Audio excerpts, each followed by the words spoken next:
And we're live. Welcome everybody here to the Pressure Cooker. I'm Anthony Irwin. There was pressure a second ago as I was getting ready to set this thing up. Less pressure now. 4 minutes ago, 114-105. Philly is up against the Lakers. Obviously, the Lakers playing without LeBron James and without Anthony Davis. So that's really going to change some stuff. You know what? The fact that they've been in it to this point is obviously a credit to the effort. Philly hasn't played particularly well. Some of that due to the Lakers and how hard they were playing. And I think the Lakers are just kind of running out of some steam here. So on the court right now, you have Russ, Stan, Reeves, Melo, and Dwight. This has to be the first time these guys have closed a game out together. So we'll see how this thing plays out. All right, Dwight gets a board. Lakers need a bucket here. It's just unbelievable how much. No, tough shot there from Russ. Need better than that. Philly takes a timeout. And I have to update the stuff that is here on this thing.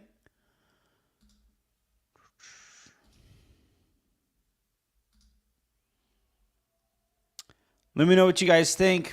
Most valuable player, least valuable player, all that good stuff to this point. Russ has been an adventure, as per usual, right? When he needs to do a lot, you get a lot of the good, you get a lot of the bad, and you never know how that's going to play out. I liked what Stanley Johnson brought to the table earlier, and I feel like we hadn't seen enough of him here in this second half.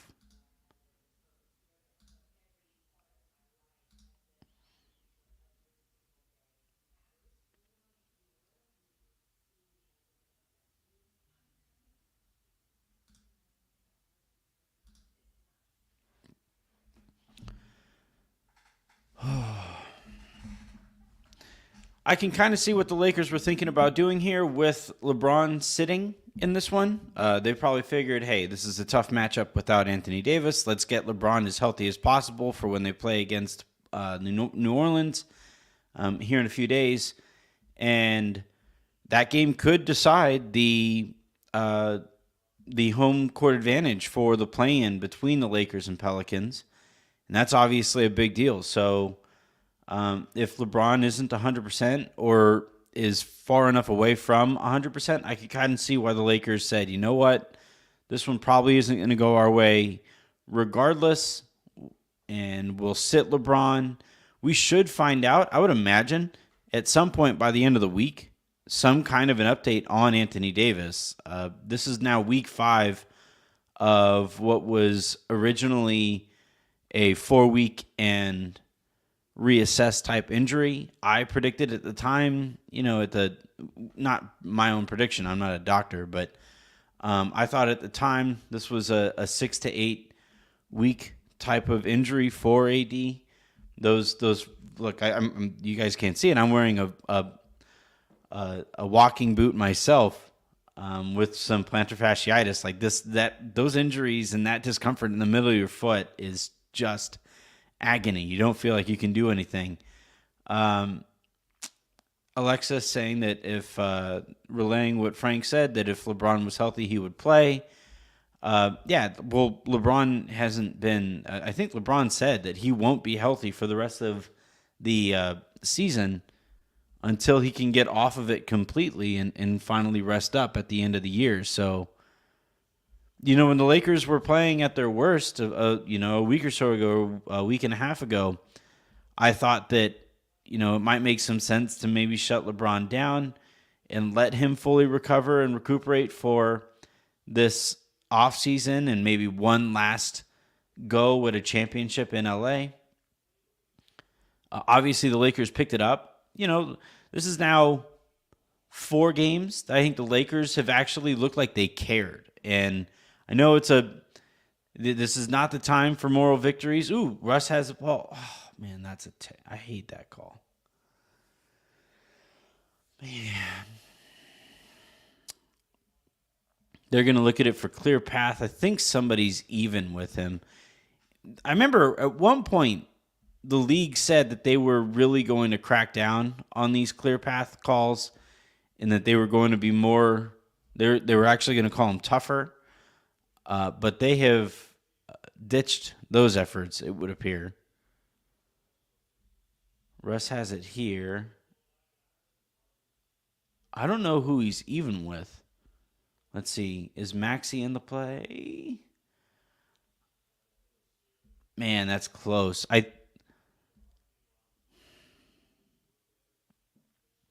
Harden is still a little gimpy.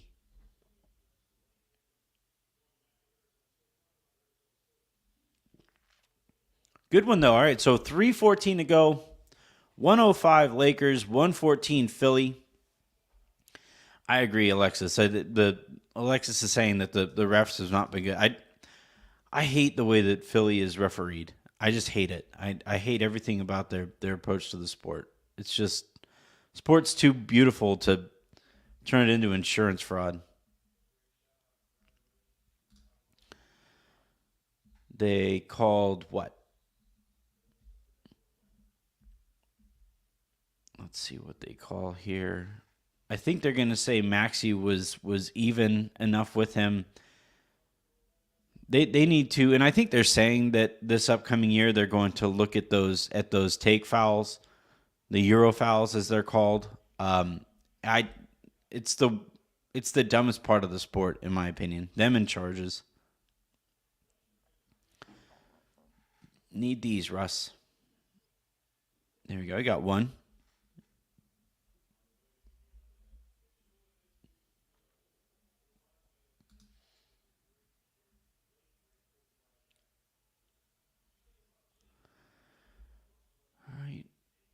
Second one, nope. No good. That sucks.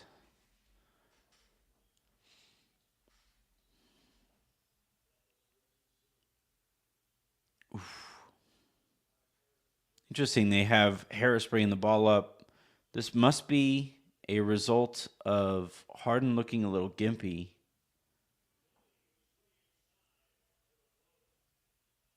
See, like, that's the thing. Harden is so damn good. And he can be so damn good without all the grifting. Like, it makes all the grifting that much more annoying. It's my problem with Chris Paul, too. Just play the game. All right, 116, 106, 2:42 to go. Russ has the ball on the left wing, drives middle, kicks out to Dwight. Dwight puts in a floater. 116, 108.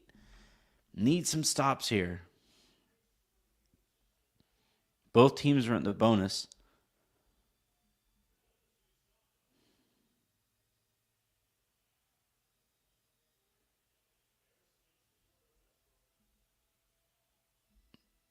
Come on. Oh, Stanley. All right. We got one stop. Let's go. Got to go faster. Okay, they go pin screen. Okay, no. Bank. We heard him call that. That was a bank. We heard him call bank. 116 to 110. 2 minutes to go, just a few seconds under 2 minutes to go. 6-point game. Another stop at a bucket forces a timeout, I would think.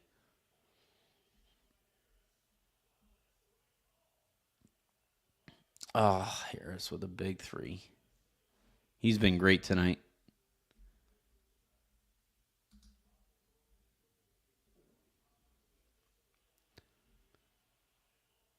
Monk with a three of his own. There we go. Back to a 6-point game. Need another stop.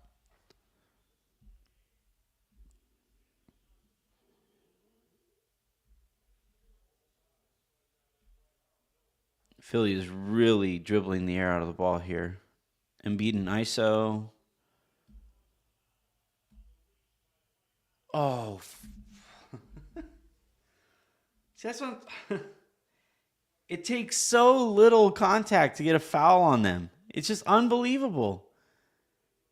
He's just, and that's even the fucking rip through. He shouldn't be that's not his natural shooting motion. God, man. Look, we have some friends over there at Liberty Ballers, but I'm going to be rooting hard against Philly.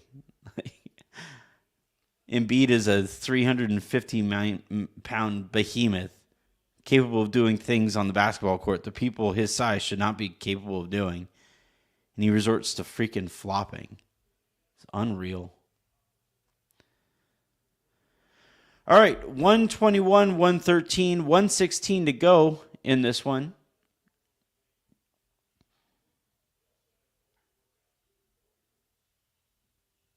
Need a bucket here. Need a quick bucket, too.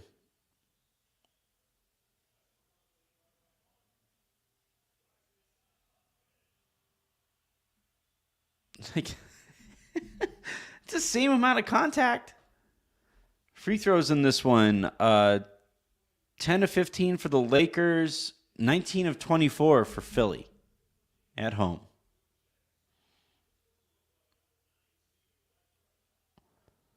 All right, get a stop here. Get a stop. 121, 115.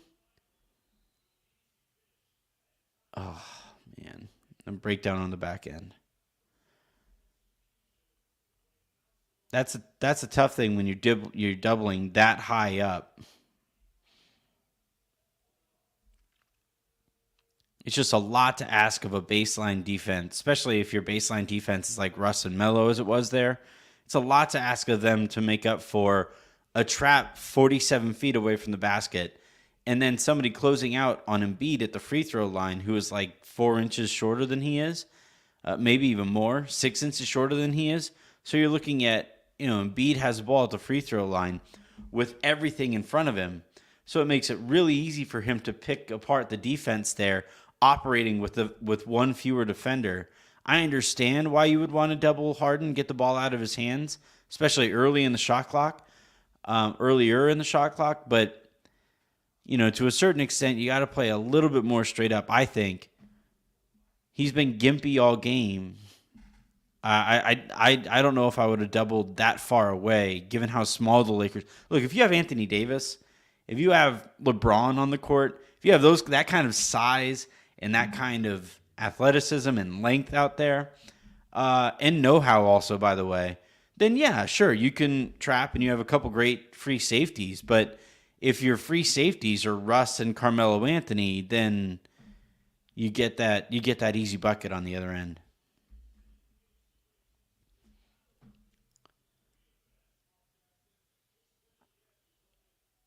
Either way, though, this is a fun one. Let's go here. So, need a bucket to keep it a game.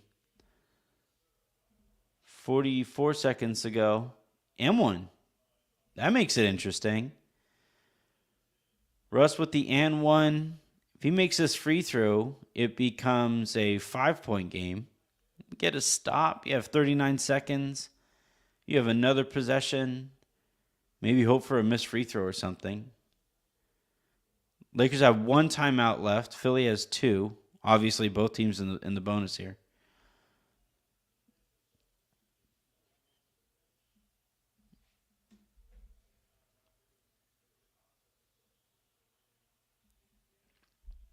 Oh my goodness, Russ.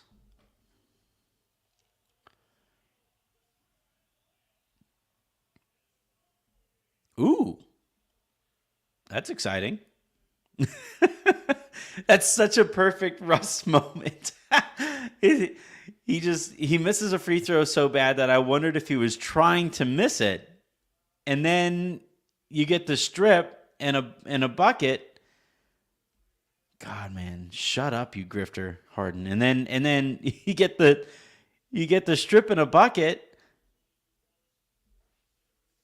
And you inject a little extra life into this thing. So now Philly needs to score. If Philly scores, we all do the magic number. Magic number is 125.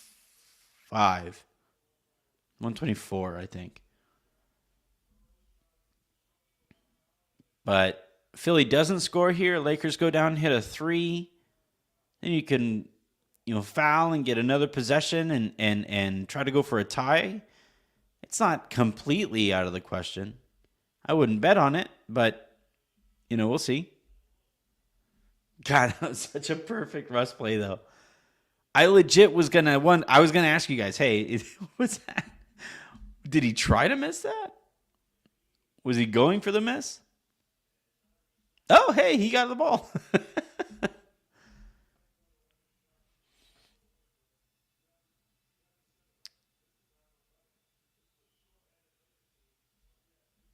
Mark Jackson and I forget the play-by-play guy's name, talking about Philly being annoyed with this kind of effort.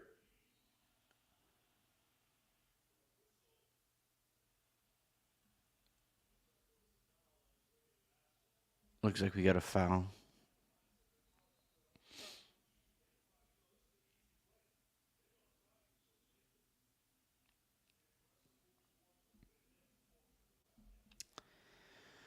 Well, a couple free throws here will likely end it.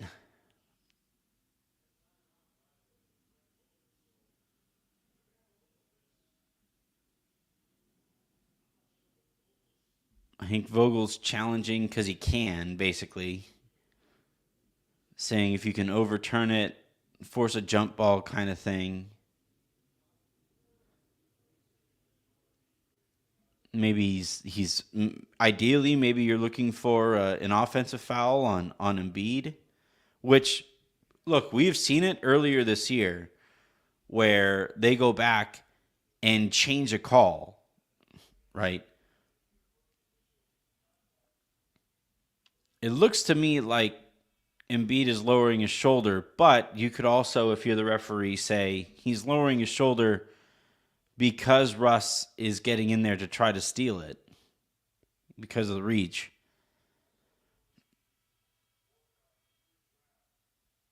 So I think this winds up staying, and this game is pretty much over. But I see what Frank was going for there, at least.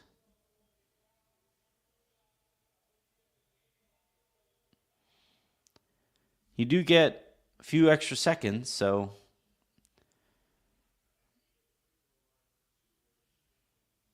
it's crazy that Malik, of all players, was up there at the rim challenging Joel Embiid.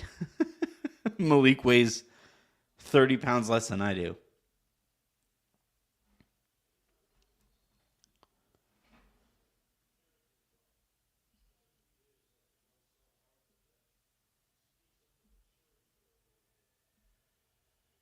All right. Need a couple misses here. One make probably ends this thing. I mean, this thing's probably over anyway, but there's one make. Two makes absolutely ends it.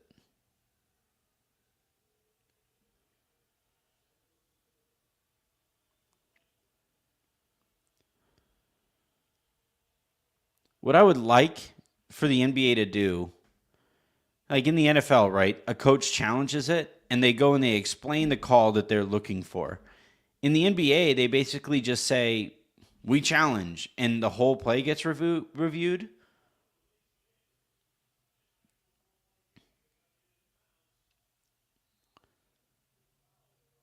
And it makes these reviews super long and kind of ambiguous. I think if a coach calls for a challenge, he should walk over to the ref and say, we're looking for this specific call. And if you don't see this specific call enough in the review to overturn that specific call, that's when you overturn it, or you don't. But with this whole like flashing green light, this play is under further review. Well, what exactly is under further review?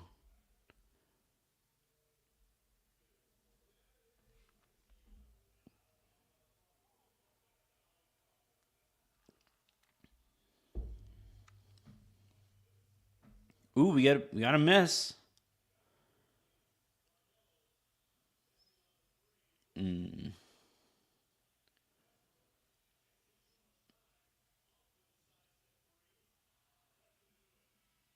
And too much time.